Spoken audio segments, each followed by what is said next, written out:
Central টেন্ডেন্সির পর আমরা আজকে যে টপিকটা নিয়ে আলোচনা করবো সেটা হচ্ছে পার্টিশন ভ্যালুজ। অর্থাৎ টোটাল ডেটা সেটকে কটা ভাগে বা কতগুলো নির্দিষ্ট ভাগে ভাগ করা যায়। আমরা সেন্ট্রাল টেন্ডেন্সির মধ্যে একটা পার্টিশন ভ্যালু নিয়ে আমরা আলোচনা করেছিলাম, সেটা হচ্ছে মিডিয়ান টোটাল ডেটা সেটটাকে দুটো ইকুয়াল পার্টে ভাগ করে থাকে। এছাড়াও প্রচলিত আরও তিনটে পার্টিশন ভ্যালুজ রয়েছে। একটা হচ্ছে কোয়ার্টাইল, বাংলাতে বলা থাকে চতুর্থক, আর একটা হচ্ছে ডেসাইল বা দশমক, আর একটা হচ্ছে পার্সেন্টাইল বা শতমক। ইংরেজি নামগুলো অনেক বেশি সহজবোধ্য। তাহলে আপাতত তোমাদের সিলেবাসে 4 ধরনের পার্টিশন ভ্যালুজ নিয়ে আলোচনা রয়েছে। একটা হচ্ছে মিডিয়ান, একটা হচ্ছে কোয়ার্টাইল, একটা ডেসাইল, একটা পার্সেন্টাইল। মিডিয়ান টোটাল ডেটা সেটটাকে দুটো ভাগে ভাগ করে থাকে, দুটো ইকুয়াল পার্টে ভাগ করে থাকে। তাহলে স্বাভাবিকভাবে যদি টোটাল ডেটা সেটটাকে যদি দুটো ইকুয়াল পার্টে যদি ভাগ করতে হয়, তাহলে মিডিয়ান আমরা কটা পাবো না? মিডিয়ান একটাই পাবো। নেক্সট হচ্ছে কোয়ার্টাইল, টোটাল ডেটা সেটটাকে কটা ভাগে ভাগ করে? না 4টে ভাগে ভাগ করে। তাহলে 4টে ভাগে যদি ভাগ করে থাকে তাহলে কোয়ার্টাইল পাবো কটা? না 3টে। সাধারণত ডেজিগনেট করা থাকে কীরকমভাবে? Q1, Q2, Q3। নেক্সট হচ্ছে ডেসাইল টোটাল ডেটা সেটটাকে 10টা ভাগে ভাগ করে। তাহলে স্বাভাবিকভাবে তাদের নামকরণ করা কীভাবে করা থাকে? D1, D2 করে। যেহেতু 10টা ভাগে ভাগ করে থাকে তাহলে পাচ্ছি কটা? না 9 পর্যন্ত পাবো। আর হচ্ছে পার্সেন্টাইল, টোটাল ডেটা সেটটাকে 100 পার্টে ভাগ করে দেবে। যদি 100 পার্টে যদি ভাগ করে থাকে তাহলে স্বাভাবিকভাবে আমরা পার্সেন্টাইল পাবো কটা? না 99টা। নাম্বারিং তাদের নোমেনক্লেচার বা তাদের নামকরণ কীভাবে হয়ে থাকে? P1, P2, P3 করে P99 পর্যন্ত হয়ে থাকে। তাহলে এই যে 4টে পার্টিশন ভ্যালু, এটা কিভাবে নির্ণয় করা হয়ে থাকে, আমরা সেগুলো নিয়ে পরে আলোচনাতে আসছি। তার আগে আমরা একটা জিনিস দেখে নিই, এই যে পার্টিশন ভ্যালুগুলো রয়েছে, এই পার্টিশন ভ্যালুগুলোর মধ্যে কি রিলেশন আছে। যেহেতু কোয়ার্টাইল টোটাল ডেটা সেটটাকে 4টে ভাগে ভাগ করে, তার মানে Q2 মানে যেটা সেকেন্ড কোয়ার্টাইল, সেটা কিন্তু মিডিয়ানের সমতুল্য। মানে মিডিয়ান টোটাল ডেটা সেটটাকে দুটো ভাগে ভাগ করে, তাহলে সেই তার যা ভ্যালু হবে। আর কোয়ার্টাইল টোটাল ডেটা সেটটাকে 4টে ভাগে ভাগ করে, তাহলে তার সেকেন্ড কোয়ার্টাইলটা মিডিয়ানের সমতুল্য। ঠিক একই রকমভাবে D5 অর্থাৎ ফিফথ ডেসাইল, একই রকমভাবে 50th পার্সেন্টাইল দুটোর মধ্যে কী রয়েছে? না একই জিনিস। অর্থাৎ এই 4টে জিনিস একই। একটা হচ্ছে মিডিয়ান, একটা হচ্ছে Q2 বা সেকেন্ড কোয়ার্টাইল, একটা হচ্ছে ফিফথ ডেসাইল এবং একটা হচ্ছে 50th পার্সেন্টাইল। ঠিক একই রকমভাবে D1 মানে হচ্ছে টোটাল ডেটা সেটকে 10 ভাগ করে তার 1 ভাগ। এটা টোটাল ডেটা সেটটাকে 100 ভাগ করে তার 10 ভাগের সমতুল্য। তার মানে D1 যেটা, সেটা হচ্ছে P10। ঠিক একই রকমভাবে D2 সমান হচ্ছে P20। একই রকমভাবে এই জিনিসটা রয়েছে। আমি এখানে এক্সাম্পলের মাধ্যমে দেখিয়েছি। দেখো এখানেতে 9টা ডেটা রয়েছে। 8, 10, 12, 16, 27, 32, 38, 41, 42। 1, 2, 3, 4, 5, 6, 7, 8, 9। 9টা যদি থাকে তাহলে টোটাল ডেটা সেটটাকে যদি মিডিয়ান টোটাল ডেটা সেটকে 2 ভাগে ভাগ করে থাকে, তাহলে 5 নম্বর ডেটাটা, এদিকে 4টে এদিকে 4টে রয়েছে, তাহলে 5 নম্বর ডেটা ভ্যালু যাই হোক না কেন সেটাই হচ্ছে কিনা মিডিয়ান। তাহলে 27 হচ্ছে মিডিয়ান। তাহলে এই পর্যন্ত 8, 10, 12, 16 এবং 27, এইটা একটা অর্ধেক। আবার শেষ নিচের দিকের অর্ধেক হচ্ছে 27, 32, 38, 41, 42। তাহলে এই প্রথম যে 5টা রয়েছে তার ঠিক মিডল ভ্যালু কোনটা? না Q1, এবং সেটার ভ্যালু কত? না 12। ঠিক পরের যে 5টা ডেটা রয়েছে তার মধ্যে মিডল কোনটা? না Q3, এবং তার ভ্যালুটা কত রয়েছে? না 38। অর্থাৎ আনগ্রুপ ডেটার ক্ষেত্রে মিডিয়ান কোয়ার্টাইল নির্ণয়ের জন্য আমরা ডেটাকে কী করবো? প্রথমে অ্যাসেন্ডিং কিংবা ডিসেন্ডিং অর্ডারে সাজিয়ে ফেলবো। ঠিক মাঝের যে সংখ্যাটা হবে সেটাই হচ্ছে কিনা সেকেন্ড কোয়ার্টাইল অথবা মিডিয়ান। আর প্রথম যে অর্ধেকটা পাবো তার ঠিক মিডিল যেটা হবে সেটা হচ্ছে ফার্স্ট কোয়ার্টাইল। আর শেষের যে অর্ধেকটা হবে তার যে মিডিল পার্ট যেটা হবে সেটা হচ্ছে কি না থার্ড কোয়ার্টাইল। যদি সে আমরা আগের দিনই বলেছিলাম মিডিয়ানের ক্ষেত্রে আনগ্রুপ ডেটার মিডিয়ান কীভাবে নির্ণয় করা থাকে। যদি বিজোড় সংখ্যক ডেটা থাকে তো ঠিকই আছে, তাহলে মিডিল বুক করে পাচ্ছি। আর যদি বিজোড় সংখ্যক ডেটা না থেকে থাকে, যদি জোড় সংখ্যক ডেটা থাকে, তাহলে মিডিলে আমরা দুটো ডেটা পাবো। সেই দুটো ডেটার অ্যাভারেজ করলেই আমরা সেই ভ্যালুটা, আমাদের রিকোয়ার্ড ভ্যালু যেটা সেটা রয়েছে, সেই জিনিসটা পাবো। নেক্সট হচ্ছে গ্রুপ ডেটার ক্ষেত্রে কীভাবে এই কোয়ার্টাইল, ডেসাইল কিংবা পার্সেন্টাইল কীভাবে নির্ণয় করা থাকে। আমরা মিডিয়ানের ফর্মুলাটাকে একবার ভালো করে চেক করব। মিডিয়ানের ফর্মুলাটাতে কী ছিল? জাস্ট এইরকম দেখতেই ছিল। L1 প্লাস n/2 ছিল ওখানটাতে, মাইনাস f ছিল, ডিভাইডেড বাই fm ছিল, আর হোল ইন্টু c ছিল। কোনটা কি ধরা হয়েছিল আমি সেটা একবার বলে দিই। L1 কী ছিল? Lower class boundary of median class ছিল। এন ছিল টোটাল ফ্রিকোয়েন্সি ছিল, এফ কী ছিল না less than type cumulative frequency up to the lower boundary of median class ছিল, অর্থাৎ যেটা মিডিয়ান ক্লাস হবে তার আগের ক্লাস পর্যন্ত less than type cumulative frequency কত রয়েছে সেটাই ছিল। এফ এম ছিল মানে frequency of the median class ছিল, আর সি মানে ছিল ক্লাস ইন্টারভেল। ওই একটাই পার্টিশন ভ্যালুর জন্য একটাই ফর্মুলা, কিন্তু সেই ফর্মুলাটাকে কোয়ার্টাইল ডেসাইল কিংবা পার্সেন্টাইলের জন্য কীভাবে মডিফাই করে করা যায় সেটা আমরা দেখে নিচ্ছি। আমাদের ওখানে মিডিয়ান ছিল বলে আমরা ওইরকমভাবে লিখেছিলাম। আমাদের এখানে যদি ফার্স্ট কোয়ার্টাইল যদি নির্ণয় হয়ে থাকে তাহলে আমরা কী লিখব 1 ইন্টু n/4, এটা এফ, এটা হচ্ছে Q1। তাহলে ব্যাপারটা কী দাঁড়াবে, তাহলে ল্যাঙ্গুয়েজ কীরকম হচ্ছে L1, L1 মানে কী হচ্ছে lower class boundary of the first quartile class, N একই আছে, F less than type cumulative frequency up to the lower boundary of first quartile class, F M ছিল, আমাদের এখানটাতে কী হবে FQ1 হবে, মানে class frequency of the first quartile class, C is equal to কী হচ্ছে ক্লাস উইথ। একটা প্রশ্ন রয়েছে, আমরা আগের দিন মিডিয়ান ক্লাস নির্ণয় করেছিলাম কীরকমভাবে, মিডিয়ান মানে কী ছিল টোটাল ডেটা সেটটাকে দুভাগে ভাগ করে, সেই জন্য আমরা কী লিখেছিলাম n/2 লিখেছিলাম। তাহলে n/2 less than type cumulative ফ্রিকোয়েন্সিতে যে ক্লাসে থাকবে সেটাই হচ্ছে মিডিয়ান ক্লাস। আমরা আজকে দেখবো যে ফার্স্ট কোয়ার্টাইল কীভাবে নির্ণয় করবো। কোয়ার্টাইল টোটাল ডেটা সেটকে কভাগে ভাগ করে 4 ভাগে ভাগ করে, কত নম্বর কোয়ার্টাইল 1 নম্বর কোয়ার্টাইল, তাহলে 1 ইন্টু n/4, এই যে ভ্যালুটা দাঁড়াবে এই ভ্যালুটা লেস দেন টাইপ কিউমুলেটিভ ফ্রিকোয়েন্সিতে যে ক্লাসের মধ্যে থাকবে সেটাই হবে কিনা ফার্স্ট কোয়ার্টাইল ক্লাস।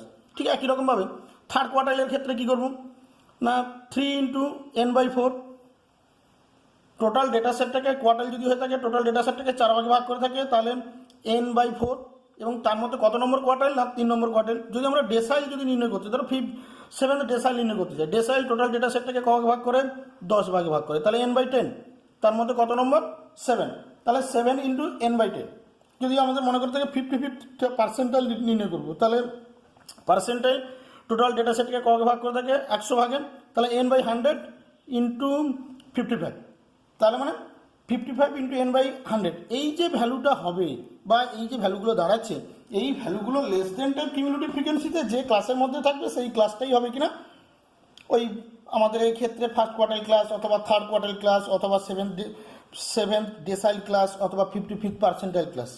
এবং লেখাগুলো বাকি লেখাগুলো ঠিক একই রকমভাবে হবে, অর্থাৎ মিডিয়ানের ফর্মুলা এবং বাকি যে পার্টিশন ভ্যালুগুলো রয়েছে সে তাদের পার্টিশন ভ্যালুর ফর্মুলা কিন্তু একই রকম। ফার্স্ট কাজ হবে আমাকে যে পার্টিশন ভ্যালুটা নির্ণয় করতে হবে ডেসাইল বা পার্সেন্টাইল বা কোয়ার্টাইল, তাদের সেই ক্লাসটা নির্ণয় করা। থার্ড কোয়ার্টাইল যদি বলে থাকেন তাহলে ফার্স্ট হচ্ছে থার্ড কোয়ার্টাইল ক্লাসটা আইডেন্টিফাই করতে হবে। আমাকে যদি বলে থাকে 8 ডেসাইল নির্ণয় করতে তাহলে ফার্স্ট কাজ হচ্ছে 8th ডেসাইল ক্লাস কোনটা হবে সেটাকে আইডেন্টিফাই করা। ফার্স্ট হচ্ছে ওই জিনিসটাকে আইডেন্টিফাই করা এবং তার ভিত্তিতে বাকি জিনিসগুলো হবে।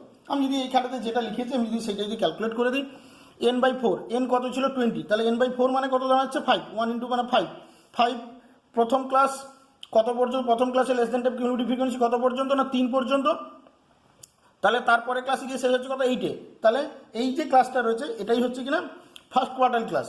তাহলে ফার্স্ট কোয়ার্টাইল ক্লাস যদি হয়ে থাকে তাহলে আমরা যদি ভ্যালুগুলো যদি ইনপুট করি তাহলে তার লোয়ার বাউন্ডারি কত দাঁড়াচ্ছে, লোয়ার ক্লাস বাউন্ডারি দাঁড়াচ্ছে 200 প্লাস n/4 মানে 5, তার আগের ক্লাস পর্যন্ত কত রয়েছে 3, class frequency of the first quartile class কত রয়েছে না 5, ক্লাস ইন্টারভ্যাল কত রয়েছে না 100, এই ভ্যালুটা অর্থাৎ 200 হচ্ছে lower class boundary of the first quartile class, n/4 is equal to কত হচ্ছে 5, তার আগের ক্লাস পর্যন্ত ক্লাস ফ্রিকোয়েন্সি কত দাঁড়াচ্ছে 3, এবং ক্লাসের ফার্স্ট কোয়ার্টাইল ক্লাসের ক্লাস ফ্রিকোয়েন্সি কত দাঁড়াচ্ছে 5, আর ক্লাস ইন্টারভ্যাল কত রয়েছে না 100।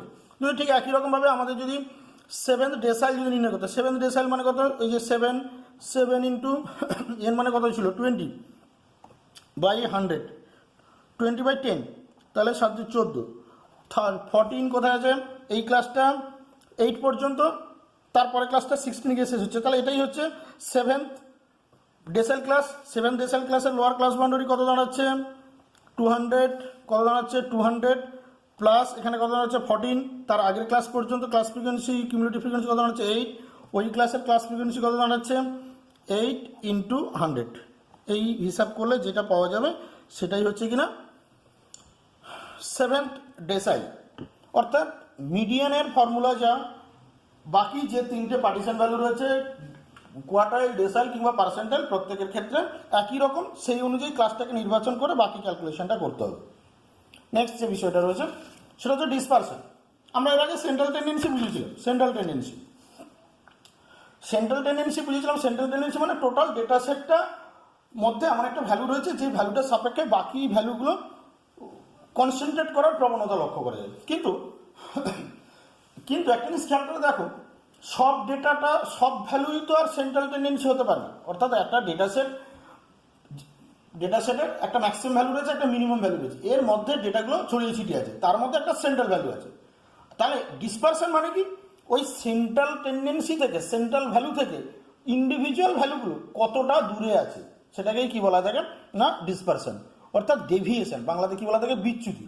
অর্থাৎ যে গড় প্রবণতা যেটা রয়েছে বা কেন্দ্রীয় প্রবণতা যেটা রয়েছে, সেই কেন্দ্রীয় প্রবণতা থেকে ইন্ডিভিজুয়াল ভ্যালুগুলো কতটা দূরে রয়েছে সেটাকেই মেজার করা। খেয়াল করে দেখো, আমি বললাম একটা ক্লাসে জিওগ্রাফিতে ছেলেমেয়েরা সবচেয়ে লোয়েস্ট পেয়েছে 41, সবচেয়ে হাইয়েস্ট পেয়েছে 99।